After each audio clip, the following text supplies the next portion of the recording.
অনেক দিন থেকে মন করছিল একটু লুচি খাবো, ময়দার লুচি। আমাদের বাড়িতে তো ময়দার লুচি সেরকম একটা হয় না, করি না আমি। তো আমার মন হয়েছে ময়দার লুচি খাবো।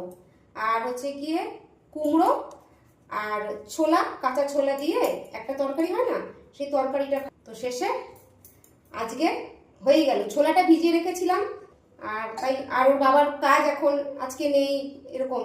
তো যেদিন কাজ হলে তো পরপর হবে, আর করতেও পারবো না, একা একা থাকলে এগুলো করা হয় না।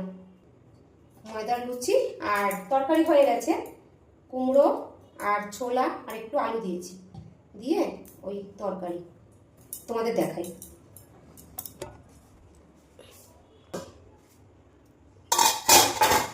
এই দেখো, ছোলা আলু আর কুমড়ো দিয়ে তরকারিটা করেছি। আর এই যে তেল কড়া বসে গেছে, এখন ভাজবো। এখন ভাজবো না, এখন গোল গোল করে রেখে দিই, ওর বাবা যখন আসবে তখন ভাজবো। আসলে ওর বাবা এসে না এবার খাওয়ার জন্য আর ওয়েট করবে না খুব একটা।